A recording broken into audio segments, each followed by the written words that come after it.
지금 당장 스마트폰으로 넷플릭스나 티빙을 켜서 신작 리스트를 확인해 보시기 바랍니다.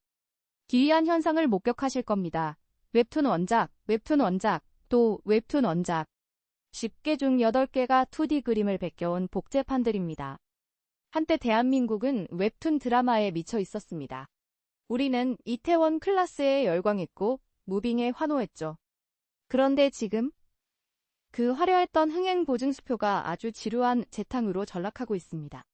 뉴스에서는 K 콘텐츠 글로벌 열풍이라며 샴페인을 터뜨리지만 정작 제작사들은 천정부지로 치솟는 비용에 비명을 지르고 구독자들은 볼 게 없다며 앱을 지우고 있습니다. 도대체 콘텐츠 강국 대한민국에 무슨 일이 벌어진 걸까요? 단순히 유행이 지나서일까요? 아니면 저비용 고효율이라 믿었던 웹툰이 거대한 청구서를 내밀고 있는 걸까요? 오늘 영상에서는 웹툰 IP라는 황금알을 낳는 거위, 그 배 속에 감춰진 끔찍한 진실을 아주 낱낱이 파헤쳐 보겠습니다. 자, 시계바늘을 잠시 2020년으로 돌려보겠습니다. 전 세계가 멈추고 우리가 집안에 갇혀 스마트폰만 붙들고 살던 그 시절입니다. 당시 출근길 지하철 2호선 풍경 기억하시나요? 마스크를 쓴 채 고개를 숙인 사람들, 엄지손가락은 쉴 새 없이 세로로 움직이고 있었습니다. 네, 남녀노소 할 것 없이 모두가 웹툰을 보고 있었죠. 그런데 이 가벼운 스낵 컬처가 어떻게 수백억 원이 오가는 드라마, 시장을 단숨에 집어삼켰을까요? 제작사들이 단순히 만화를 좋아해서였을까요? 아닙니다. 자본의 논리는 아주 단순하고 또 냉정합니다. 바로 웹툰이 가장 싸고 안전한 먹거리였기 때문입니다.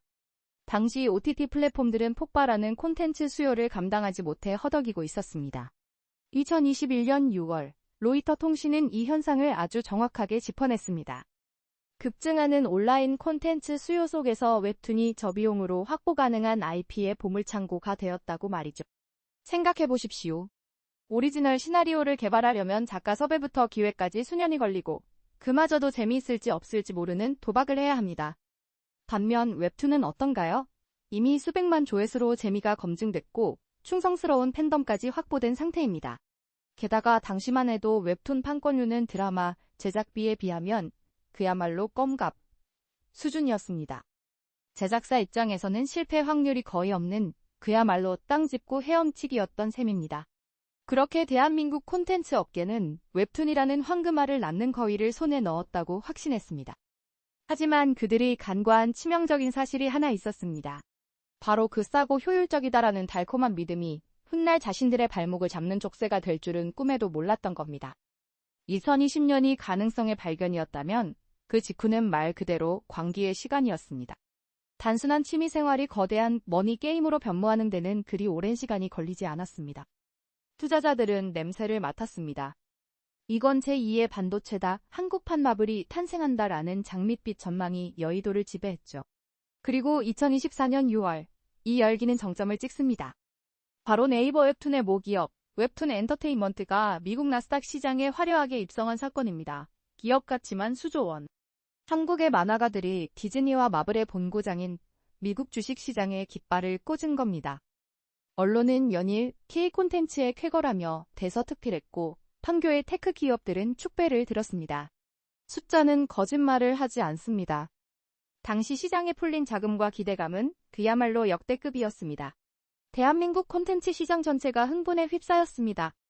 드라마 제작사들은 웹툰 원작 확보에 사활을 걸었고 강남의 투자회사들은 웹툰 관련 스타트업이라면 묻지도 따지지도 않고 돈을 쏟아부었습니다. 작가들의 몸값은 천정부지로 치솟았고 인기 웹툰 IP 하나만 잡으면 넷플릭스 1위는 따놓은 당상처럼 보였습니다. 마치 닷컴 버블 때처럼 모두가 이 파티가 영원할 거라고 믿었습니다. 하지만 역설적이게도 가장 화려한 폭죽이 터지던 바로 그 순간 거대한 붕괴의 서막은 이미 시작되고 있었습니다. 수조 원의 기업 가치라는 화려한 숫자 뒤에 숨겨진 진짜 청구서가 날아들기 시작한 겁니다. 우리가 황금알을 낳는 거위라고 믿었던 웹툰 IP 사업, 과연 그 속은 진짜 황금으로 꽉 차 있었을까요? 아니면 그저 거대하게 부풀려진 풍선이었을까요? 이제부터 그 환상이 깨지는 소리를 듣게 되실 겁니다. 첫 번째 균열은 바로 제작비의 배신입니다. 우리가 웹툰 IP에 열광했던 건 냉정하게 말해 가성비 때문이었습니다. 작가님의 펜과 태블릿만 있으면 무한한 상상력이 펼쳐지는 세상에서 가장 효율적인 공전이었으니까요. 그런데 이 2D 그림을 3D 영상으로 옮기는 순간 계산기는 폭발하기 시작합니다. 종이 위에 판타지를 실사로 구현하는 과정, 이게 전부 천문학적인 돈이기 때문입니다. 실제로 로이터 통신은 2025년 8월 한국 콘텐츠 산업이 직면한 가장 치명적인 위협으로 이 살인적인 제작비 상승을 지목했습니다.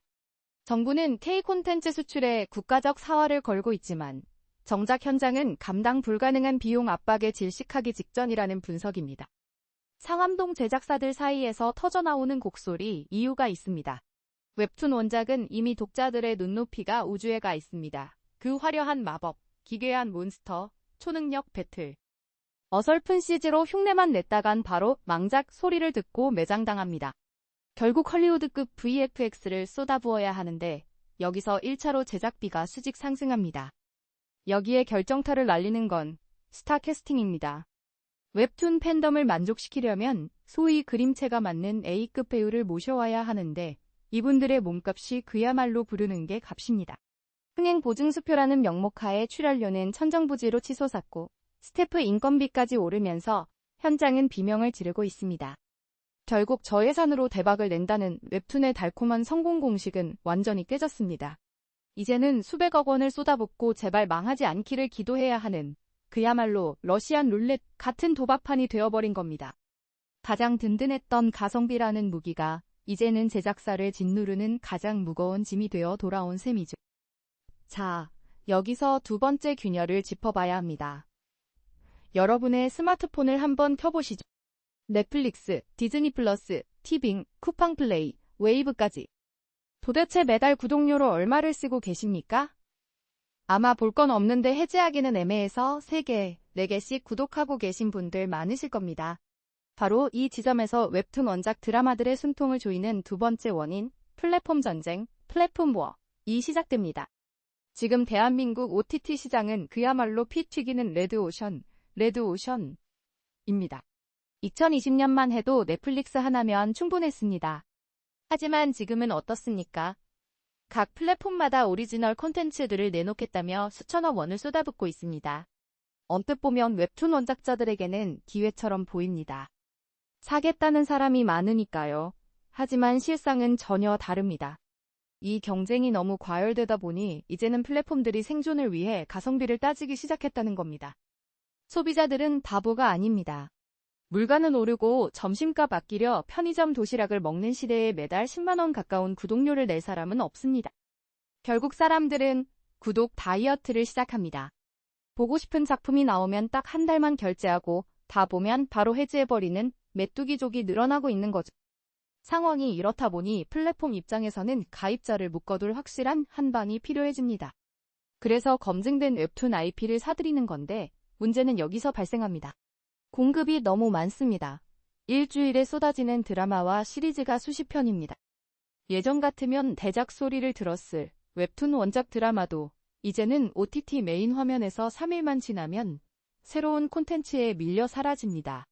말 그대로 콘텐츠의 홍수 속에서 익사하는 형국입니다.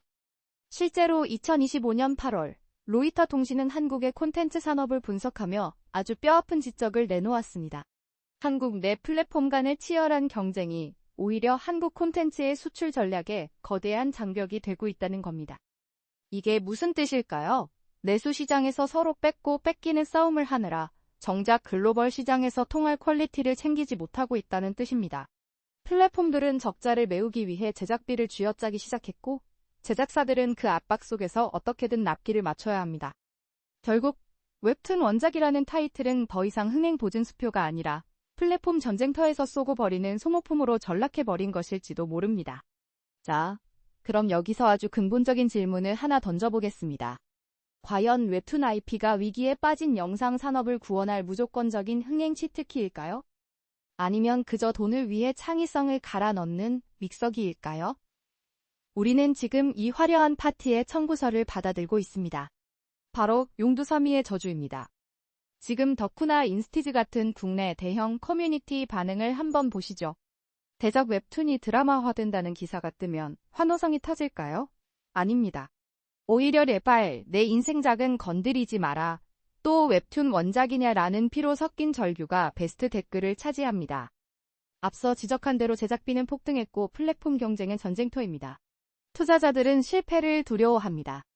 그러다 보니 웹툰의 그 기발하고 독창적인 상상력을 그대로 살리기보다는 당장 시청률이 보장되는 뻔한 성공 방정식에 억지로 끼워 맞춥니다. 캐릭터 붕괴는 기본이고 원작의 철학은 온데간데 없이 사라진 껍데기만 남은 작품들이 양산되고 있는 겁니다. 결국 검증된 IP를 쓴다는 명분 아래 정작 가장 중요한 새로운 이야기를 만드는 능력은 퇴화하고 있습니다. 로이터 통신이 지적했듯 한국 콘텐츠 산업이 직면한 비용 압박과 치열한 경쟁은 역설적으로 안전한 선택만을 강요하게 만들었습니다. 웹툰은 영상 산업의 구세주가 되려다 오히려 자신의 가장 큰 무기인 독창성을 잃고 획일화된 공장형 콘텐츠로 전락하고 있는지도 모릅니다. 황금알을 낳는 거위의 배를 가르는 수준이 아니라 아예 거위를 기계에 넣고 갈아버리고 있는 꼴이죠. 자, 정리해봅시다.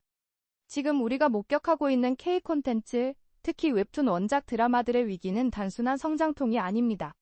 감당할 수 없이 치솟은 제작비, 피 튀기는 플랫폼들의 치킨 게임, 그리고 무엇보다 가성비만 따지다 놓쳐버린 스토리의 본질까지. 이 모든 것이 얽히고 설킨 총체적인 경고 신호입니다. 물론 웹툰이 하루아침에 사라지지는 않을 겁니다. 정부는 여전히 문화 수출을 국가의 핵심 성장 동력으로 밀고 있고 전 세계는 아직 한국의 이야기를 궁금해하니까요. 하지만 무조건 찍으면 대박이라는 거품은 이미 터졌습니다. 이제부터는 진짜 실력 있는 이야기꾼들만 살아남는 고통스러운 구조 조정의 시간이 시작될 겁니다. 껍데기만 화려한 기획 상품은 도태되고 진짜 알맹이가 있는 작품들만 살아남는 혹독한 겨울이 오고 있는 거죠. 혹시 지금 여러분의 OTT 찜 목록에 1화만 보고 흥미를 잃어 방치된 웹툰 원작 드라마가 쌓여있지는 않으신가요? 아니면 정말로 가슴 뛰게 다음 화를 기다리는 작품이 있으신가요?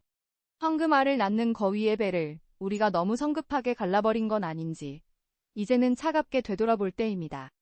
숫자는 거짓말을 하지 않고 관객의 눈은 그 어느 때보다 날카로우니까요. 오늘의 이야기는 여기까지입니다.